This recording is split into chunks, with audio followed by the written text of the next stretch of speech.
week I said that I didn't have video of our little informal ring exchange ceremony. That was technically true. I didn't have a video, but video was taken.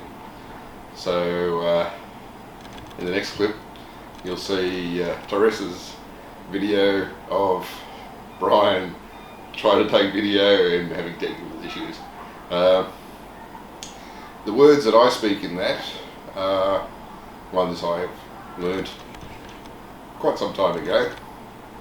Aku Minchin Temu, which means I love you. Sangat Sangat Banyak, very very much. Selalu dan selamanya, always and forever. So that's something to learn to say to your spouse. Aku Minchin Temu, Sangat Sangat Banyak, Selalu dan selamanya. To which Jabota responds, me too, which is rather cute. Yeah, so that's what you see in this little clip. Okay. Yes, me too. Selalu dan selamanya. I love you. Selalu dan selamanya. Selalu dan selamanya. Thank you. Peluk kakak. Very nice. Love it. So here we are going to have a look at the toll road progress. So we're starting out by going east.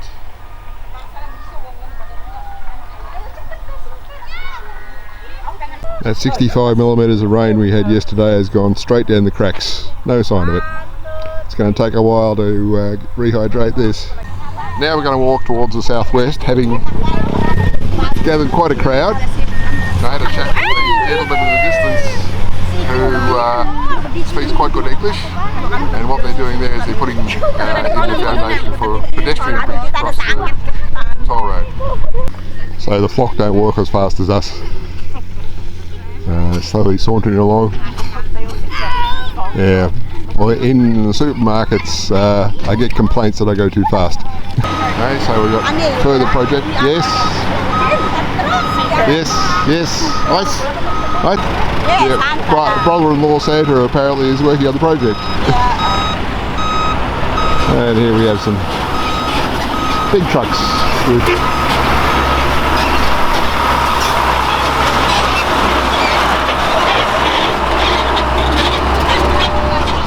there's your diesel fumes. Yeah. These safety shoes. Yeah.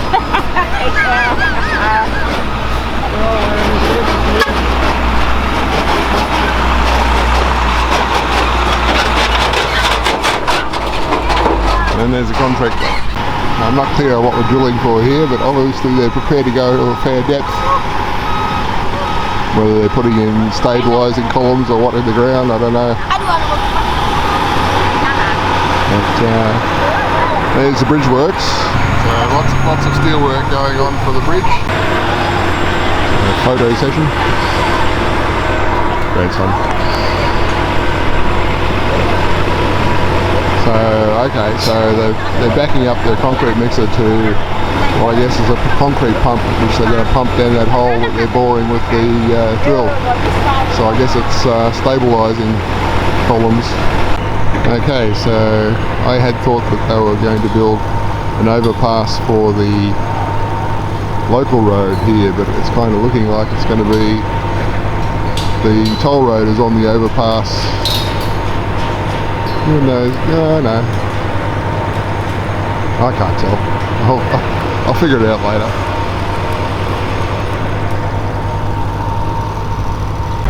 Okay, from the look of the side of that, the country road goes underneath the toll road. The toll road's going to go over the top by the look of that. And it's down further there. Also, they were driving more piles because there'll be a bridge over the river down there. So this is the main street, yeah, main drag back home. So at this end you can see that it's in pretty good nick because it's got a fresh coat of stone and it hasn't been buggered up by the trucks. The ladies stopped for a chat, so we got a bit ahead of them again. And here we are home again. We can come back a different way. You don't have to go too far to go to the store. Yeah. try it. Right next door. Oh, didn't even know that. So after a week they're departing. And I'll be out there with them shortly. We've got the trip back to the airport. Gotta have us a convoy. Ibu-ibu Arab. So here we are at our first stop on the trip to the airport. So, we're at. So stop here for water and road supplies. Here we are at the airport car park. Second vehicle just getting parked. And it's hot and sweaty as usual. But it's pretty good inside. I'll show you that in a moment. Now we're navigating the teeming hordes in the airport to try and find out which is the right check-in area, A, B, C or D. What's that? So we've made it to the terminal and we've made it to where the check-in area would be, but their flight's for many hours later, so it'll be waiting until they can check in. Yeah. Bye bye. Thank you. And there they go. We came to the supermarket looking for cheese, and there's a better range you would find in the Quickie Marts, but it's still not fantastic.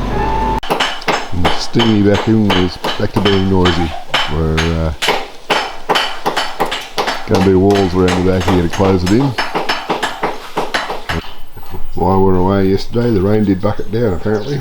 There's another 22 millimetres, so it's apparent that we haven't got our leaks fixed, but they're not as severe as they were by the look of it. Given the front tank's full to the overflow into the back tank, only the back tank's rising at this point, so it's come up to 10,500 litres from the starting point of about 4, so about 6,500 litres went in yesterday, which is good. So between that and the front tank, which is like 21.5 or thereabouts, we got quite a bit. This is good. I can start thinking about whether we should do aquaponics. Brian brought with him lots of stuff from Australia that I asked for. So we have Australian PowerPoints, Australian power to Indo power adapters, 3-point plugs that I can put on the end of cables. We put a new electric strike on the door of the lounge room because the old fail-safe one failed totally, so it just didn't work, didn't lock anymore. So opted for a fail secure, which means it only needs power applied to open it, so that's likely to last longer. That works fine. The only thing to look out for is don't turn off the UPS there, otherwise you've got to go and find a key to get in. There's a new one of those fingerprint sensors and fail secure strikes and a handle set like that one to install over the back door of the shed at some stage. That'll be a non-trivial exercise. There's a pair of new DIMMs for the computer because they had one go bad. Yeah, so I'm sure there's lots more in there too that I forgot. Oh, replacement screen for my mobile phone because that's cracked in one corner. Junction boxes. New outside power points. We already replaced one that had got a bit fried near the back door of or south door of the kitchen. So we used some of these things while he was here. So yeah, a little collection of treasures for me to go through. So here's the progress in the back of Lizu's patio.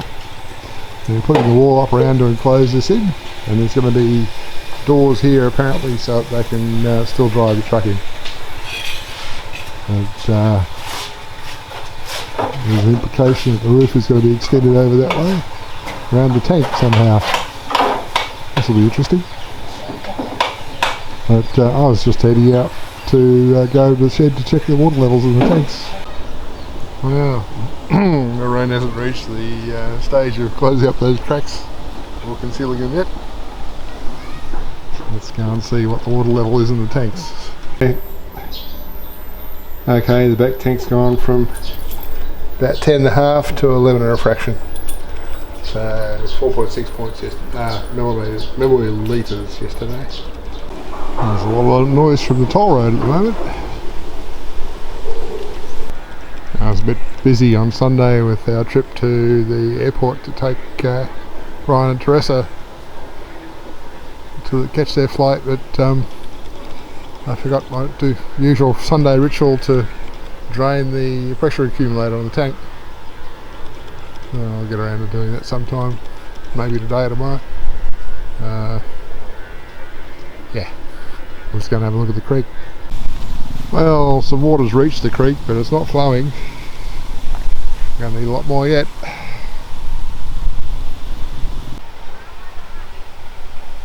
Well, there's some water in the edge of that excavation over in Dadang's garden area.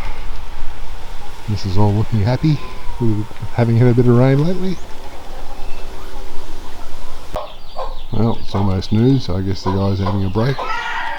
I'm interested to see what's going to happen up this end. And Jabita was talking about getting a bit of shade up over this. So, okay, just a roof. Basically some posts and a roof across the top. And Jabita's been complaining about frogs and chickens getting in this tiled area here and pooing everywhere. Apparently a frog poo really stinks.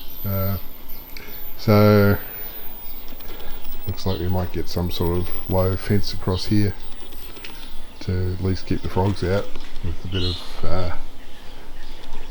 mesh on the fence.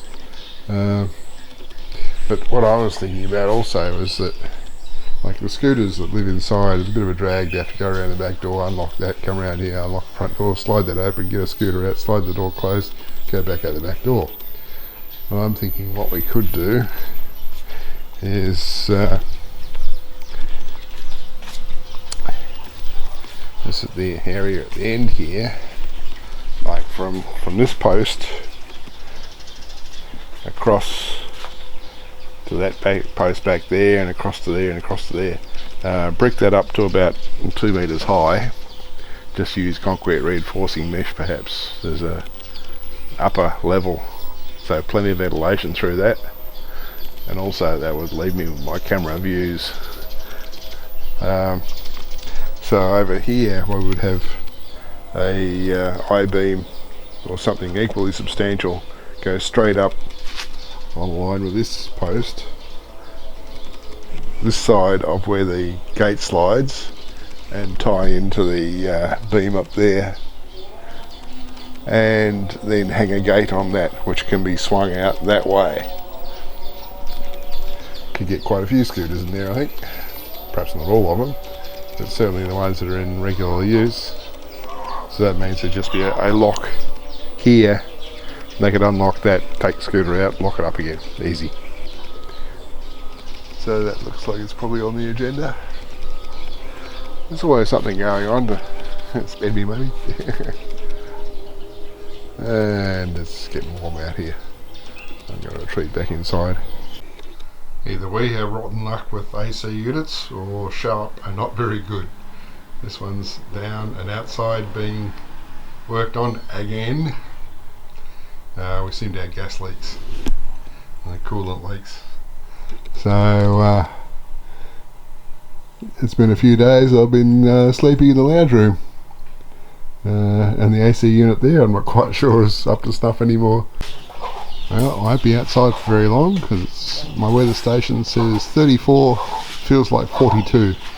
But they're making headway on Lisa's back patio, and eventually the chickens won't be able to get in here anymore and leave their contributions on the tiles. So there's the guys hard at work on the AC units.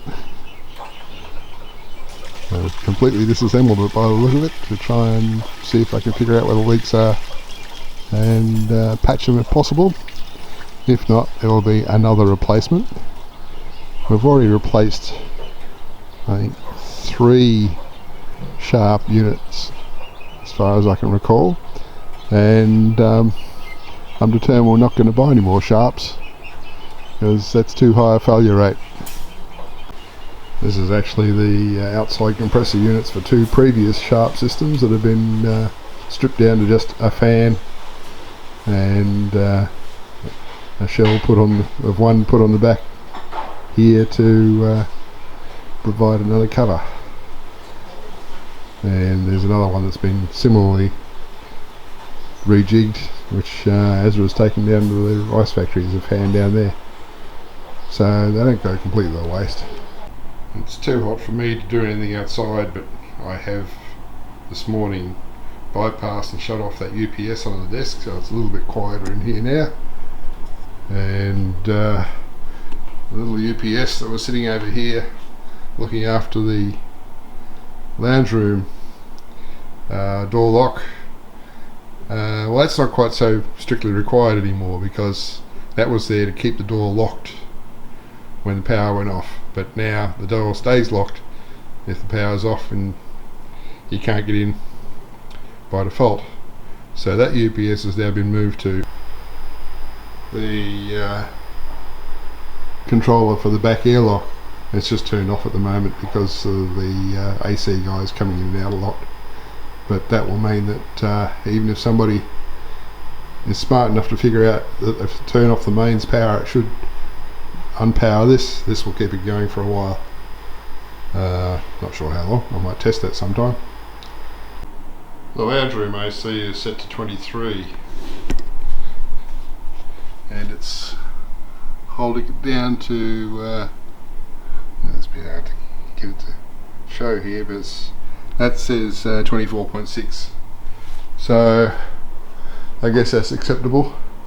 But these sharp units, they're made locally in Indonesia, and the local technicians, I'm not sure, are too flash, because we've had these things regassed a number of times. I don't know if they don't know how to seal up the connections or what.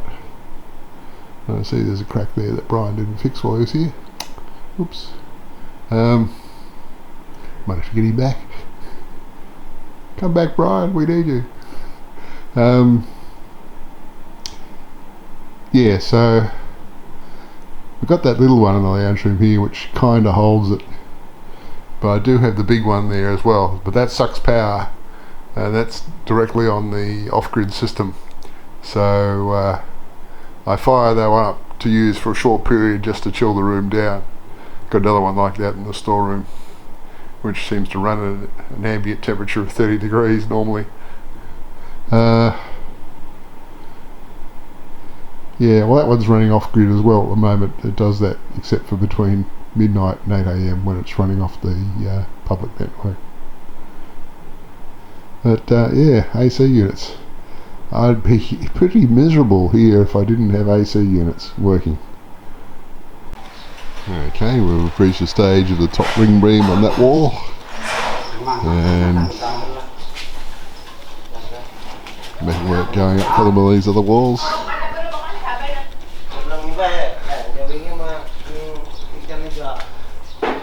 That's interesting. And there's truckload of steel turned up. We got a good big flat area to park things on. That's good. More steel around still. So work continues. It's not oppressively hot at the moment, which is nice. And it's Friday morning, so I'll add this to the tail of what I've got so far and upload a video for this week.